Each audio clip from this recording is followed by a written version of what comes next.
السلام علیکم ورحمۃ اللہ وبرکاتہ۔ الحمدللہ رب العالمین، والصلاة والسلام علی اشرف الانبیاء والمرسلین وعلی آلہ الطیبین الطاہرین واصحابہ الاکرمین اجمعین، اما بعد۔ قال تعالی فی القرآن المجید والفرقان الحمید، اعوذ باللہ من الشیطان الرجیم، بسم اللہ الرحمن الرحیم۔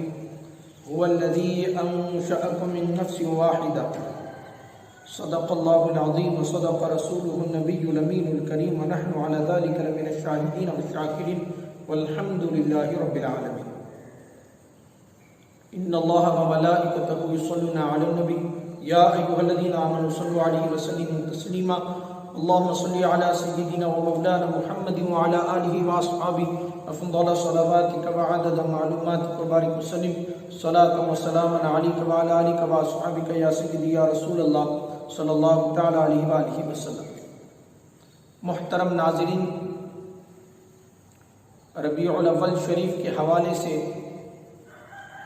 نور محمدی صلی اللہ تعالی علیہ وآلہ وسلم کے متعلق جو خلقت ہے اس کا ذکر حضرت محدث دکن عبداللہ شاہ نقشبندی مجددی قادری رحمۃ اللہ تعالی علیہ نے انتہائی مفید اور بسیط انداز میں فرمایا، لہذا اس کے حوالے سے بہتر اور مناسب سمجھتا ہوں کہ نور محمدی صلی اللہ علیہ وسلم کی خلقت کے تعلق سے آپ کے خوش گزار چند باتیں کروں۔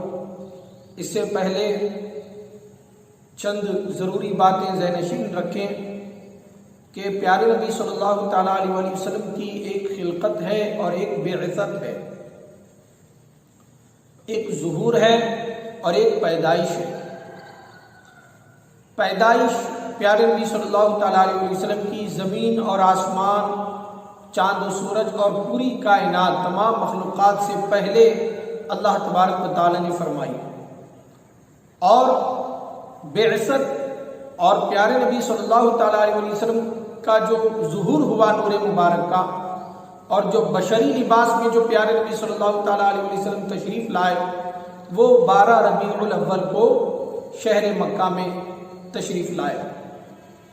تو یہ اس وقت کی بات ہو رہی ہے جب کائنات کا وجود نہیں تھا، نہ آسمان، نہ زمین، نہ چاند، نہ سورج، نہ عرش، نہ کرسی، نہ لوح، نہ قلم، نہ جنت، نہ دوزخ، نہ مشارق، نہ مغارب، نہ انسان، نہ جنات، نہ فرشتے، نہ نوری، نہ ناری، کوئی مخلوق نہیں تھی، صرف اللہ تبارک و تعالیٰ کی ذات تھی۔ اللہ تبارک و تعالیٰ ہی کی ذات ہے جو ہمیشہ سے ہے اور ہمیشہ رہے گی، اسی کے لیے استعمال کیا جاتا ہے شان ازلی و ابدی، یعنی وہ ازل سے ہے اور ابد تک رہے گا، اس کی نہ ابتدا ہے نہ اس کی کوئی انتہا ہے۔ تو اللہ تبارک و تعالیٰ کے سوا کچھ بھی نہیں تھا، صرف اللہ تبارک و تعالیٰ تھا، اس کی ذات اور صفات تھے، باقی کوئی شے نہ تھی۔ وہ مالک تھا مگر مملوک نہیں تھی، وہ خالق تھا مگر مخلوق نہیں تھی، وہ عالم تھا مگر معلوم کوئی شے نہیں تھی، بس وہی وہ تھا، اس کا حسن تھا، اس کے تمام کمالات تھے اور تمام صفات تھے، لیکن اس کے سوا کوئی شے وجود میں نہیں آئی تھی۔ جب اس کا منشا ہوا، جب اس کا ارادہ ہوا کہ کوئی اسے پہچانے، کوئی اس کے حسن پر فدا ہو جائے، کوئی اس کا عابد بنے، کوئی اس کا ساجد بنے، کوئی اس کی مخلوق ہو، تو اللہ تبارک و تعالیٰ نے نور محمدی صلی اللہ تعالیٰ علیہ وسلم کو سب سے پہلے پیدا فرمایا۔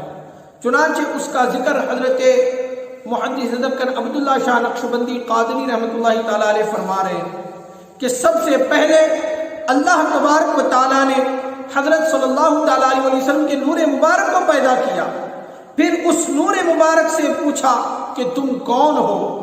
نور مبارک نے کہا الہی میں بندہ ہوں اور آپ وہاب ہیں۔ اللہ تعالیٰ نے فرمایا بندے کی تعریف کیا ہے اور وہاب کی تعریف کیا ہے، یعنی بندہ کس کو کہتے ہیں اور وہاب کس کو کہتے ہیں؟ نور مبارک نے کہا بندہ وہ مملوک ہے جس پر اپنے مولا کی اطاعت واجب ہے، وہ میں ہوں، اور وہاں وہ ہے جو اپنے بندے کو جو چاہے عنایت کرے، وہ آپ ہے۔ اللہ تعالیٰ نے فرمایا جو کچھ تم چاہو مانگو۔ نور مبارک نے عرض کیا میرا یہ مطالبہ ہے کہ آپ مجھ کو یہ بتلائیے کہ میں آپ کو کس نام سے یاد کروں اور کس طرح آپ کی عبادت کروں۔ خدا تعالیٰ نے جس طرح چاہا بلا واسطہ نور کو تعلیم فرمائی، اس لیے فرماتا وَعَلَّمَكَ مَا لَمْ تَكُنْ تَعْلَمُ، اللہ تعالیٰ نے آپ کو وہ سکھا دیا جو آپ نہیں جانتے تھے۔ اس خلوت میں جس قدر عرصے دراز تک خدا کو منظور تھا نور محمدی صلی اللہ تعالیٰ علیہ وسلم رہا، ایک زمانہ دراز کے بعد پھر وہ نور عرض کیا الہی عبادت کی کیفیت بتائیے اور ایک مکان میرے واسطے بنائیے تاکہ میں اس مکان میں آپ کا نام لیتا رہوں اور آپ کی عبادت کرتا رہوں۔ خدا تعالیٰ نے ایک آئینہ خانہ بنایا اور مصباح العزہ اس کا نام رکھا۔ نور محمدی صلی اللہ علیہ وسلم اس میں رہنے لگا۔ اس کے بعد اس آئینہ خانہ کے اوپر عرش کو پیدا کیا اور اس آئینہ خانہ کو مثل قندیل کے عرش پر لٹکا دیا۔ عرش بننے سے پہلے ہی نور مبارک اس قندیل میں داخل ہو چکا تھا، اور حضور پاک صلی اللہ علیہ وسلم کا نور مبارک اس آئینہ خانہ میں رہنے لگا۔ 2000 برس تک اللہ اللہ کہتا رہا، پھر 2000 برس تک رحمان رحمان، اور اسی قدر مدت تک رحیم رحیم کہتا رہا۔ اللہ تعالیٰ کے نام جو 1000 سے زائد ہے، ہر نام کو 2000 برس ذکر کرتا رہا۔ اس اثنا میں جب اس میں قہار پر پہنچا اور اس میں فکر کیا تو کہنے لگا کہ اس اسم کے معنی تمام اشیاء کی ہلاکت کو چاہتے ہیں۔ نور مبارک پر اس اسم قہار کی ایسی ہیبت طاری ہوئی کہ پسینہ پسینہ ہو گیا، قطرات نور ٹپکنے لگے۔ ان قطروں سے اللہ تعالیٰ نے پیغمبروں کے ارواح کو پیدا کیا۔ ہر ایک پیغمبر کی روح کو ایک قندیل میں رکھ کر تمام پیغمبروں کے قندیلوں کو نور محمدی صلی اللہ تعالیٰ علیہ وسلم کے اطراف لٹکا دیا۔ یہ سب پیغمبروں کے ارواح حضرت صلی اللہ تعالیٰ علیہ وسلم کے نور سے تسبیح و تحلیل سن کر شاگردوں کی طرح تسبیح کرنے لگے۔ جب نور مبارک صلی اللہ علیہ وسلم اس میں عدل پر پہنچا، اس کے معنی پر غور کیا تو کہا کہ یہ اسم فضل عظیم اور کثرت نعمت کو چاہتا ہے۔ اس وقت نور مبارک پر شرم غالب ہوئی، پسینے کے قطرات ٹپکنے لگے۔ ان قطروں سے خدا تعالیٰ نے مسلمانوں کے ارواح کو پیدا کیا۔ سبحان اللہ۔ یہ بیان فرما کر اب حضرت محدث ذکر عبداللہ شاہ رحمۃ اللہ تعالیٰ علیہ ایک نصیحانہ گفتگو فرماتے ہیں۔ فرماتے مسلمانوں تم کس پاک روح کے قطرے ہو، گناہوں سے پاک ہی رہو۔ مسلمانوں تمہارا اصل مادہ حضرت صلی اللہ علیہ وسلم کے ہی نور مبارک سے ہے، کچھ غیر نہیں۔ تم ڈالیاں ہو، حضرت صلی اللہ تعالیٰ علیہ وسلم پیڑ ہے، درخت ہے، وہ تم سے ہیں اور تم ان سے ہو۔ اگر ڈالیاں پیڑ کا خلاف کریں تو پیڑ کا کیا بگڑتا ہے، خود سوکھ جائیں گی، یعنی ڈالیاں ہی خود سوکھ جائیں گی، ڈالیوں کا کچھ نہیں بگڑتا۔ ڈالیوں کا بگڑتا ہے، پیڑ کا کچھ نہیں بگڑتا۔ اگر ڈالیاں درخت کے خلاف چلی گئی، درخت نے ڈالیوں کو جو پہنچانا چاہا اگر وہ ڈالیوں تک نہ پہنچے اور ڈالیاں سوکھ جائیں یا کٹ جائیں، نقصان خود ڈالیوں کا ہوتا ہے، درخت کا کوئی نقصان نہیں ہوتا۔ اسی کو حضرت محدث ذکر علی رحمہ فرما رہے ہیں کہ پیڑ کا یہ خاصہ ہے کہ جہاں تک ہو سکے ڈالیوں کو نفع پہنچاتے رہتی ہے، خود کیڑے کا صدمہ سہتی ہے مگر ڈالیوں کو بچاتے رہتی ہے۔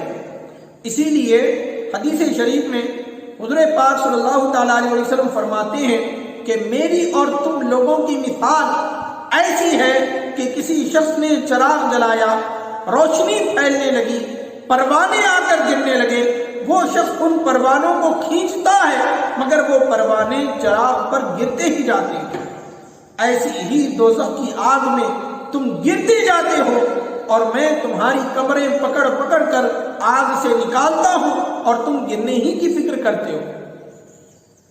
پھر فرماتے ہیں صاحبو، اگر حضور صلی اللہ تعالیٰ علیہ وسلم کی اطاعت کرو گے تو خدا تعالیٰ سے امید ہے کہ جس طرح ہم پیدائش سے پہلے قندیل میں حضرت کے ساتھ تھے، اسی طرح مرنے کے بعد بھی آپ کے ساتھ رہیں گے۔ سبحان اللہ، یہ آپ کا نور مبارک صلی اللہ تعالیٰ علیہ وسلم کی پیدائش اور نور مبارک صلی اللہ تعالیٰ علیہ وسلم سے جو کائنات کی خلقت کی جو شروعات ہوئی اس پر یہ گفتگو موجود تھی۔ دیکھیے اس سے پہلے جو ہے سب سے پہلے جو آیت شریفہ کی جو تلاوت کی گئی وہ آیت شریفہ بھی جو ہے اس موضوع کی طرف نشاندہی کر رہی ہے کہ اللہ تبارک و تعالیٰ نے جو فرمایا کہ هو الذی انشأکم من نفس واحدہ، اللہ کی ذات وہ ہے جس نے تم کو ایک جان سے بنایا۔ تو اس کی تعریف اور اس کے ترجمے میں حضرت محدث دکن فرماتے ہیں کہ اس آیت کے جو معنی بیان ہوئے اس سے صاف اور صریح معنی جو بے دقت جمتے ہیں اور بے تعبیل بنتے ہیں وہ اور ہی ہیں۔ اگر سچ پوچھئے تو اس آیت کے اصلی معنی وہی ہیں، وہ یہ ہے کہ وہ قدرت والا خدا جس نے تمام عالم کو خاص کر انسان کو ایک نور محمدی صلی اللہ تعالیٰ علیہ وسلم سے بنایا، جیسا کہ مدارج النبوہ میں حضرت شیخ عبدالحق محدث دہلوی رحمۃ اللہ تعالیٰ علیہ کی کتاب سیرت پر شہرۂ آفاق کتاب، اس میں یہ حدیث پاک موجود ہے، اول ما خلق اللہ نوری، اللہ تبارک و تعالیٰ نے سب سے پہلے جس چیز کو پیدا کیا وہ میرا نور ہے۔ پھر آگے حضور نے ارشاد فرمایا کل خلائق من نوری، تمام مخلوقات میرے نور سے بنائے گئے، وَأَنَا مِن نُورِ اللَّهِ، اور میں اللہ تبارک و تعالیٰ کے نور سے ہوں۔ یہاں پر یاد رکھ لیں اللہ تبارک و تعالیٰ کے نور سے ہوں کا مطلب اللہ تبارک و تعالیٰ کے نور کا حصہ نکال کر حضور پاک صلی اللہ تعالیٰ علیہ وسلم کا نور نہیں بنایا گیا۔ اللہ تبارک و تعالیٰ جو ہے مادے کا محتاج نہیں ہے، مٹیریل کا محتاج نہیں ہے۔ اللہ تبارک و تعالیٰ وہ شان پروردگار رکھتا ہے، وہ خالق کائنات ہے، وہ لفظ کن سے کائنات کو وجود بخشتا ہے۔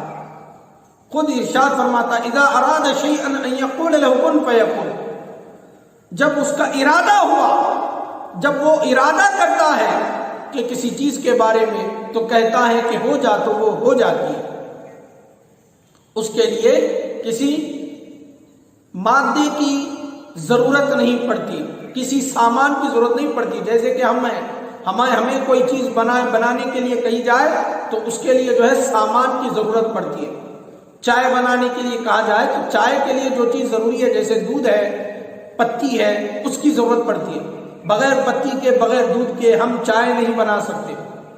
مطلب یہ ہے کہ ہم انسان ہیں، ہمارے لیے سامان کی ضرورت ہوتی ہے، لیکن اللہ تبارک و تعالیٰ مادے کا محتاج نہیں ہے۔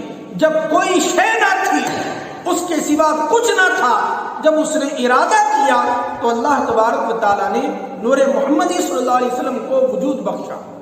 اس کی ایک بہترین مثال سمجھانے کے لیے ہمارے استاد المحترم حضرت سید شاہ عزیز اللہ قادری مدظ اللہ العالی حفظہ اللہ فرماتے ہیں کہ ایک موم بتی ہے، دوسری موم بتی ہے، ایک موم بتی سے موم بتی کو جلانے کے لیے کیا کرنا پڑتا ہے؟ اس موم بتی کا حصہ نکال کر لگانے کی ضرورت نہیں ہے۔ اس موم بتی کی تجلی سے، اس موم بتی کی شعاع سے، اس کی جوالا سے دوسری موم بتی کی بتی کو ٹچ کر دیا جائے تو اس میں بھی شعلہ آ جاتی ہے، اس میں بھی شعلہ آ جاتا ہے، وہ بھی جل جاتی ہے۔ اسی طرح جو ہے بلا تمثیل جو ہے اللہ تبارک و تعالیٰ نے نور محمدی صلی اللہ علیہ وسلم کو وجود بخشا ہے۔ کیونکہ اگر معاذ اللہ یہ مانا جائے گا کہ استغفر اللہ العظیم کہ حضور پاک صلی اللہ تعالیٰ علیہ وسلم اللہ تبارک و تعالیٰ کے نور سے بنے ہیں، تو جیسے چاندی سے انگوٹھی بنائی تو وہ بھی چاندی کی ہوتی ہے، سونے سے انگوٹھی بنائی تو وہ بھی سونے کی ہوتی ہے، اسی طرح اللہ تبارک و تعالیٰ کے نور سے اگر حضور کا نور بنتا تو وہ بھی معاذ اللہ خدا ہوتا تھا، تو پھر یہ تو شرک کا تصور ہو جاتا ہے۔ اسی لیے جو ہے یہ معنی نہیں لیا جاتا کہ اللہ تبارک و تعالیٰ کے نور کے جزء سے حضور پاک صلی اللہ تعالیٰ علیہ وسلم کا نور مبارک بنا، بلکہ اللہ تبارک و تعالیٰ نے اپنے تجلی سے، اپنے کرم سے، اپنے فضل سے، اپنے حکم سے حضور پاک صلی اللہ تعالیٰ علیہ وسلم کے نور مبارک کو وجود بخشا، اور حضور پاک صلی اللہ تعالیٰ علیہ وسلم کا نور کائنات میں سب سے پہلے پیدا ہوا۔ اس وقت سوائے رب ذوالجلال کے اور حضور پاک صلی اللہ علیہ وسلم کے نور کے باقی کوئی شے، کوئی چیز نہیں تھی۔ اس کی طرف جو حضرت محدث دکن علیہ رحمہ نے گفتگو فرمائی ہے، اس طرف میں آپ کا ذہن مبذول کرنا چاہتا ہوں۔ اور پہلے تو یہ قرآن مجید کی آیت سے دلیل مل گئی کہ هو الذی انشأکم من نفس واحدہ، اور دوسری دلیل جو ہے وہ بہت سے احادیث اس پر موجود ہیں۔ اختصار کے لیے جو ہے وقت کو ملحوظ رکھتے ہوئے یہاں پر ترمذی شریف کے حوالے سے حضرت ابو ہریرہ رضی اللہ تعالیٰ عنہ کی روایت آپ کے گوشے گزار کر رہا ہوں۔ وہ فرماتے ہیں کہ میں نے عرض کیا، یا رسول اللہ صلی اللہ تعالیٰ علیہ وسلم متى وجبت لک النبوہ، یا رسول اللہ صلی اللہ علیہ وسلم آپ پر نبوت کب واجب ہوئی، آپ کے لیے نبوت کب واجب ہوئی؟ تو حضور پاک صلی اللہ علیہ وسلم نے فرمایا وآدم بین الروح والجسد، جبکہ آدم روح اور جسم کے درمیان تھے، یعنی ابھی روح آدم جسم میں داخل نہیں ہوئی تھی، اس وقت بھی میں نبی تھا۔ اور کئی الفاظ سے یہ روایت آئی ہے، اور ایک الفاظ یہ ہے کنت نبی وان آدم لمنجدل فی طینتہ، یعنی میں اس وقت بھی نبی تھا جب آدم علیہ السلام خمیر میں تھے، یعنی ابھی آپ کا خمیر تیار ہو رہا تھا، یعنی ابھی آپ کی خلقت بھی نہیں ہوئی تھی۔ اس کا مطلب یہ کہ آدم علیہ السلام کی خلقت بھی نہیں ہوئی تھی، اللہ تبارک و تعالیٰ نے پیارے نبی صلی اللہ تعالیٰ علیہ وسلم کو نبی بنایا، رسول بنایا۔ تو محترم بزرگوں اور دوستوں، اس تمہید، اس کلام پر جو محدث دکن علیہ رحمہ نے تقریر فرمائی ہے، اس پر چند باتیں ضروری گوشے گزار کرنا چاہتا ہوں، مگر اس کے ساتھ جو ہے پہلے نور محمدی صلی اللہ علیہ وسلم سے دیگر کائنات کی جو خلقت ہوئی اس پر بھی روشنی ڈال لیتے ہیں حضرت کی ہی کتاب سے، کہ اللہ تعالیٰ جب حضرت صلی اللہ تعالیٰ علیہ وسلم کا نور مبارک پیدا ہوا تو وہ نور مبارک 12,000 سال مقام قرب میں رہا، 12,000 سال مقام محبت میں رہا، 12,000 سال مقام خوف میں رہا، 12,000 سال مقام رجا میں رہا، پھر 12,000 سال مقام حیا میں رہا۔ غرض اس نور مبارک پر طرح طرح کی سرفرازیاں ہوتی رہیں، ان سرفرازیوں کے شکرانے میں وہ نور مبارک ایک دوگانہ اس طرح پڑھا کہ 1000 سال قیام میں رہا، 1000 سال رکوع میں رہا، 1000 سال قوما میں رہا، 1000 سال سجدے میں رہا، 1000 سال جلسے میں رہا، 1000 سال دوسرے سجدے میں رہا۔ الغرض دونوں رکعتوں کا ہر رکن 1000 سال میں ادا کیا، اور دوسری رکعت کے سجدے ثانی کے بعد قاعدہ بھی 1000 سال میں ادا کیا۔ پہلے وہ نور مبارک سر و پردے عظمت تک اونچا ہوا، پھر جھکاواں سے تو حمد رب کیا اور لاکھوں سال سجدے میں رہا۔ الغرض جب اس طرح نماز ختم کر چکا، باری تعالیٰ کا حکم ہوا، اے میرے حبیب صلی اللہ علیہ وسلم کے نور، تیری اس خدمت کو ہم نے بہت پسند کیا، مانگ کیا مانگتا ہے؟ وہ نور مبارک عرض کیا الہی مجھے قرائن سے معلوم ہوتا ہے کہ آپ مجھ کو ایک امت کا مقتدا بنائیں گے اور اس امت سے تقصیرات ہوں گے، اس نماز کے عوض ان کی مغفرت مانگتا ہوں۔ سبحان اللہ۔ باری تعالیٰ کا حکم ہوا اے میرے حبیب صلی اللہ علیہ وسلم کے نور، مجھ کو تجھ سے ایسی ہی امید ہے۔ پھر فرماتا ہے وَلَسَوْفَ يُعْطِيكَ رَبُّكَ فَتَرْضَىٰ، تمہارا پروردگار آگے چل کر تم کو تمہاری امت کے لیے اتنا کچھ دے گا کہ تم بھی خوش ہو جاؤ گے، یعنی امت کو اتنا بخشے گا کہ تم خوش ہو جاؤ گے۔ پھر آگے فرماتے ہیں محمد صلی اللہ تعالیٰ علیہ وسلم کے نور مبارک سے عرش بنا، کرسی بنی، لوح، قلم، جنت، دوزخ، ملک، فلک، انسان و جنات، آسمان و زمین، دریا، جھاڑ، پہاڑ، غرض تمام مخلوق اسی نور سے بنی۔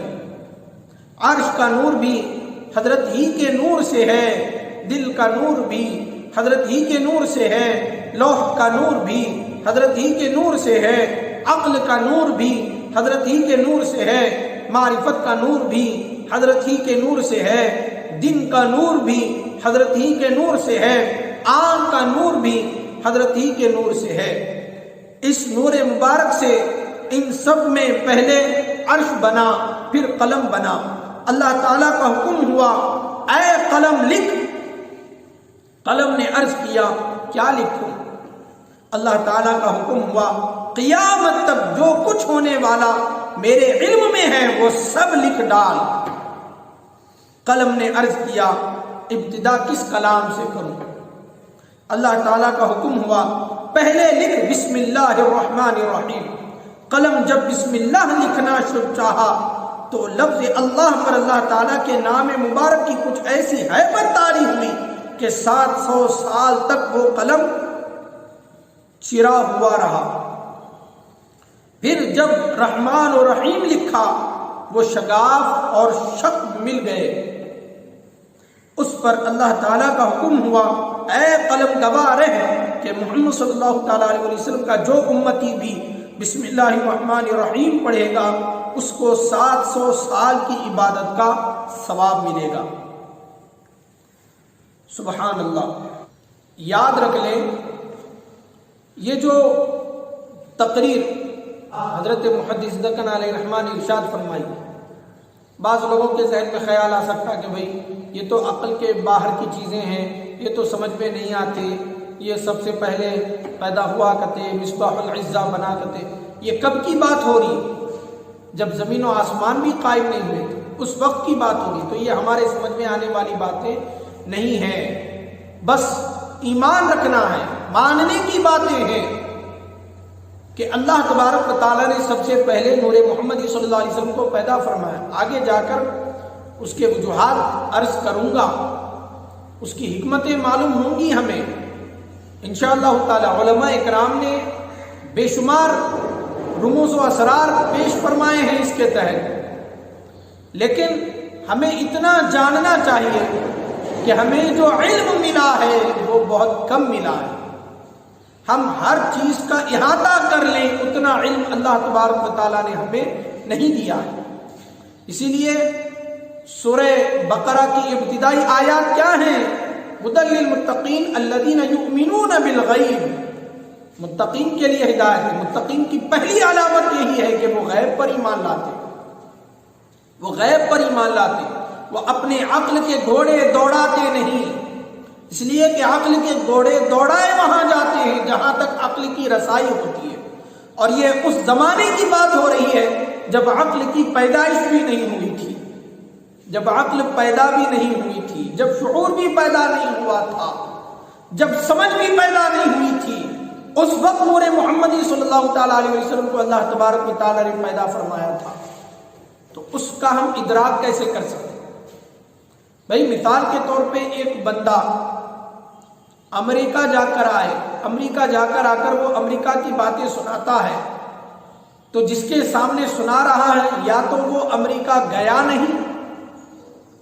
نہیں لیکن اس کی تصاویر دیکھا ہے، یا کوئی ایک ویڈیو امریکہ کا دیکھا تھا، تو جب وہ امریکہ کے احوال سنائے گا، باتیں سنائے گا، تو اس کے ذہن میں وہ ویڈیو کا تصور آئے گا، وہ تصاویر ذہن میں آئیں گی کہ امریکہ ایسا ہوتا ہے، اس میں یہ ایسی ایسی باتیں کر رہا ہے، یعنی تصور۔ لیکن اگر کسی نے نہ امریکہ کی سرزمین کا کوئی ویڈیو بھی نہیں دیکھا، تصویر بھی نہیں دیکھا، اور نہ خود جا کر آیا ہے، وہ امریکہ کا تصور کیسے کر سکتا ہے؟ وہ تو وہی تصور کرے گا جو دیکھا ہوا ہے۔ دیکھے ہوئے کا تصور ممکن ہے، بے دیکھے چیز کا تصور کیسے ہو سکتا ہے؟ اب بھائی جیسے کہ اگر کوئی کہے کہ بھائی فرشتہ آسمان پہ بیٹھا، فرشتے آسمان پہ رہتے ہیں، آسمانوں میں فرشتے رہتے ہیں، تصور کر سکتے کیسے رہتے ہیں؟ نہیں کر سکتے۔ کیوں؟ فرشتوں کو دیکھے نہیں، آسمان کے اوپر کی دنیا کو دیکھے نہیں، تو پھر تصور کیسے کر سکتے؟ جنت کو دیکھے نہیں دیکھے، تصور کیسے کر سکتے ہیں؟ بس اتنا ایمان رکھ سکتے ہیں کہ اللہ تبارک و تعالیٰ نے قرآن مجید میں اور حضور پاک صلی اللہ علیہ وسلم نے احادیث میں جنت کے بارے میں جو کچھ ارشاد فرمایا، جنت ویسی ہی ہوگی، جنت ویسی ہی ہے، اس پر ایمان رکھتے ہیں۔ لیکن چونکہ دیکھے نہیں، من و عن، اس کا تصور ذہن میں نہیں لا سکتے۔ اسی طرح یہ بھی معاملات، یہ بھی واقعات جو ہوئے ہیں، نور محمدی صلی اللہ تعالیٰ علیہ وسلم پر اللہ تبارک و تعالیٰ کی جو سرفرازیاں ہوئی ہیں، یہ سب کے سب اس زمانے کی بات ہے جب ہمارا وجود نہیں، ہمارے شعور کا وجود نہیں تھا، تو ہم اس کا تصور بھی نہیں کر سکتے۔ بس ماننے کی چیز ہے کہ اللہ تبارک و تعالیٰ نے سب سے پہلے پیارے نبی صلی اللہ تعالیٰ علیہ وسلم کے نور کو پیدا فرمایا۔